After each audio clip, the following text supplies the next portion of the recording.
اور اس وقت موجود ہوں مدینہ منورہ میں طریق شہدائے احد پر۔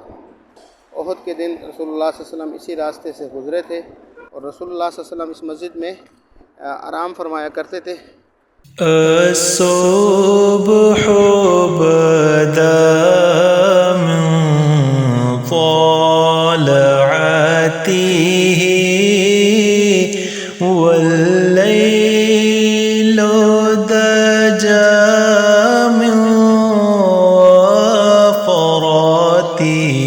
اور اس وقت موجود ہوں مدینہ منورہ میں طریق شہدائے احد پر۔ یہ جو راستہ ہے یہ رسول اللہ صلی اللہ علیہ وسلم نے احد کے دن رسول اللہ صلی اللہ علیہ وسلم اسی راستے سے گزرے تھے اور رسول اللہ صلی اللہ علیہ وسلم جب بھی احد والوں کی زیارت کے لیے جاتے تو اسی راستے سے احد کی طرف جاتے تھے۔ یہاں پر ایک مسجد ہے اور رسول اللہ صلی اللہ علیہ وسلم اس مسجد میں آرام فرمایا کرتے تھے اور اس کے بعد بھی رسول اللہ صلی اللہ علیہ وسلم زندگی میں احد کا سفر کرتے تھے اور آپ صلی اللہ علیہ وسلم احد جاتے ہوئے اور اسی جگہ پر قیام آرام فرماتے تھے۔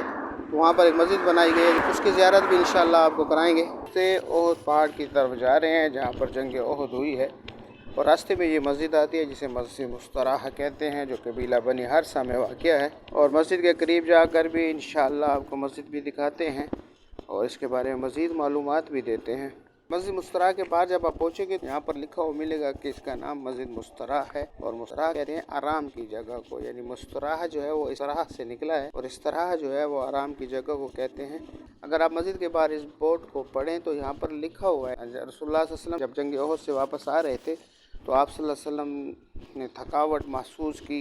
یعنی آپ صلی اللہ علیہ وسلم تھکے ہوئے تھے تو رسول اللہ صلی اللہ علیہ وسلم نے اپنی تھکاوٹ کو دور کرنے کے لیے یہاں پر آرام فرمایا اور بعد میں یہاں پر ایک مسجد بنا دی گئی۔ اور یہ بھی ملتا ہے کہ رسول اللہ صلی اللہ علیہ وسلم اس کے بعد جب بھی شہدائے احد والوں کی زیارت کے لیے جاتے